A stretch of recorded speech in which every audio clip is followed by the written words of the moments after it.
Hey, my name's James Nicholson, and today I want to talk about the new leasehold reform that's coming through into the UK at any moment. Now, this has been going through for a little while, and it's going to mean big things for those who own a leasehold. You see, when you own a lease, maybe it's probably more likely on a flat, but some houses do have this. What it means is that you own a property for a predetermined amount of time. So some people get confused about this a little bit. They buy a property and they think that maybe they own it forever, which normally you do if you own a house that has a freehold. But when it's a leasehold, somebody else owns the freehold. They own everything around it and you're leasing it off them. Normally a lease would start at 99 years, but some leases can be as long as 999 years.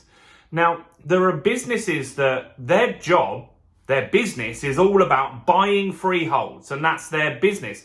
Because where they make their money is when you need to extend.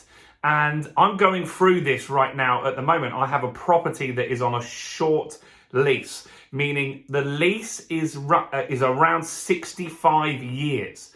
Now, 65 years, I'll be dead and buried, but the banks still get a little worried anything that drops below 70. And so this property that I've acquired has got a short lease. And so that's something that I've now got to look at. Now, what would happen in normal times, and still to this day currently happens now, is any lease would go through a calculation and there's a set rules and methodologies to work out how much you own. Now, what they work out is how much the property would be valued at if it had a longer lease, right? So if you have a 99-year lease, you're going to get more options for mortgages, cheaper mortgage rates. It's going to be easier to sell and all that sort of stuff. So it's going to be worth slightly more money. Now, here's where this gets really good for the freeholder and not so much for the leaseholder. So if you've got a short lease like this property that I have does, then what happens is at that stage, then you've got the opportunity as the freeholder to charge something called marriage rights. And so what they say is, right, your house is worth 100 grand with a short lease, but it'll be worth 150 grand with a long lease, right? Because it's worth more money if it's got a longer lease. Now, if it's going to uplift the value by 50, they get half of that, right? Even though you're not getting that money in your pocket, it's just going to be in equity, right? They can charge you 25 grand to update your lease, which is where the freeholders have been making fortunes. And they want your lease to go low because when it goes low, they've got that opportunity. Now, another thing that's included in the leasehold is something called ground rent, which is sometimes a peppercorn, which means you pretty much pay nothing every single year, or it might be a small amount. Now, on this property that I'm looking at, the ground rent is £150 per year. Nothing major, right? It just goes off in the service charge once a year. I don't even notice when this happens, right? Very rarely do I notice. And I've got other leasehold properties as well. I have no idea when the ground rent goes out. So what also happens sometimes is freeholders, when they do the extension, they say, you know what? I'm going to make you put the ground rent up as well. And some unscrupulous freeholders put it up to really, really expensive amounts, and you can get quite expensive ground rents then. Now, the new legislation that's coming out is going to be in two parts, and the first part's coming into play this year. And what that means is ground rents are going to be abolished. So when you go to renew your lease, the ground rent will go down to peppercorn, meaning pretty much nothing, right? Which is a good thing for leaseholders, not so good for freeholders, right? You've got to look at it with both parts here. And so that part is pretty much gone through. We expect that to go through. I think it's August 2022 that that's going to put into play. Now, that won't really change your life too much, but the next part will. So the second part of this legislation is saying that when you extend the lease now, so before this legislation goes through, if you own a flat, you can extend it to a maximum of 90 years at a time. So you can say, right, I have got 50 years left on the lease. and I'll extend it by another 90. That would give you a total of 140 on your lease. So normally on the lease, whatever you've got already, it just adds on some additional time onto that, right? So what we're saying here is that right now you can extend a flat as many times as needed be. So if someone inherits that from you, they can extend it by up to 90 each time. Houses are different, and on houses you can only extend it once ever, and that is only 50 years that you can extend it, right? But most leaseholds that I know of, and most that you know of, are not houses. They're not houses, they're flats, right? So the vast majority of people watching this that have got an issue. Now, this is where this comes really good, because the new legislation that will be coming through, it doesn't have a date yet, but the new legislation is saying that anyone that extends their leasehold can extend it for 990 years, meaning you're only ever going to need to do it once for your kids, your grandkids, your grandkids, your grandkids and grandkids, right?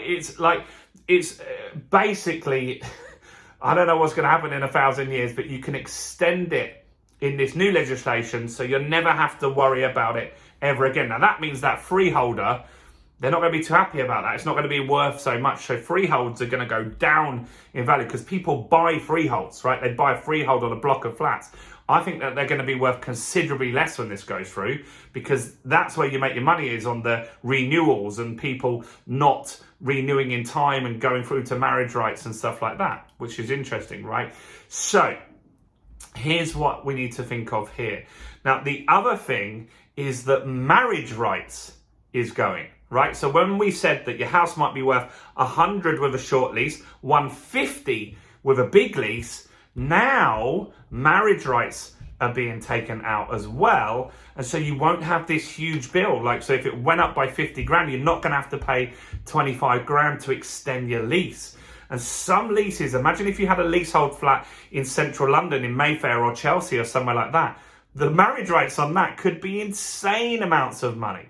And so what this means is that leaseholders are going to be able to extend to 990 years if they need to once. They won't have to pay the marriage rights, but they will have to pay the legal fees still, right? That's a real consideration here. But the legal fees, you'll get this done for 4 or 5 grand maximum. So what it will mean is that your asset will be yours pretty much. It will be pretty much like a freehold going forward, and that's a good thing. Now, leaseholds still have other pitfalls, because you'll have to have a service charge, and if there's things like, for example, the roof goes on a property that's not even yours, collectively you'll probably need to repair that. But sometimes that means that your costs are reduced, because if the roof does break, it's split between 5 flats, 10 flats, 20 flats. So that can be reducing costs as well, but it swings in roundabouts, right?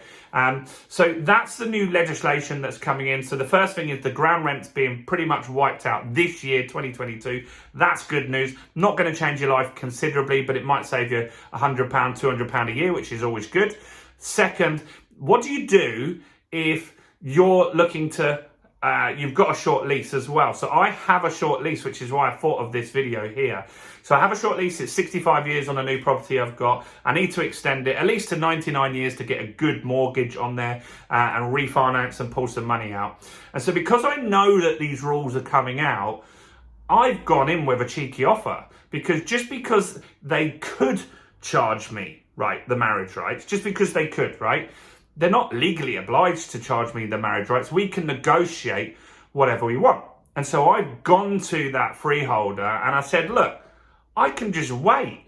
I'm just got the option. I can wait until that marriage rights bill goes and I don't have to pay the marriage rights, and then I can extend it to 99 years. Or let's just do a deal.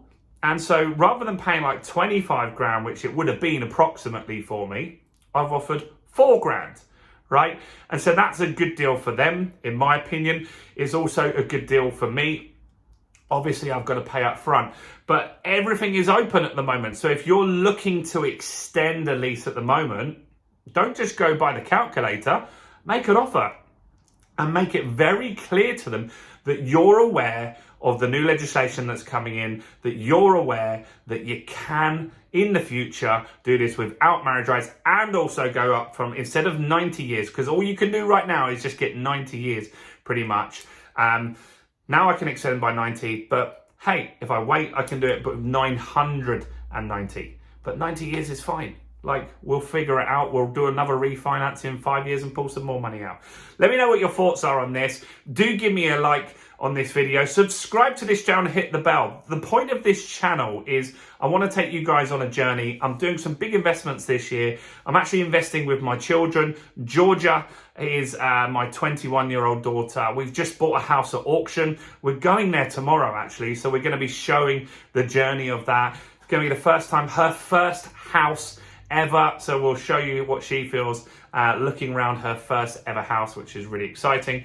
And then I'm going to be buying a property for my daughter who is 1 year old called Emily. And I'm going to show you how I structure all of that. And so I'll show you the highs and lows. Not everything works out, but sometimes it does work out, and I think you'll learn some great stuff and join us on this journey as well. So I'm James Nicholson. Do comment below, let me know your thoughts. Just give me a thank you or something like that in the comments, because it helps YouTube push this out to more people. Stay blessed, and I'll see you guys very, very soon. Bye for now.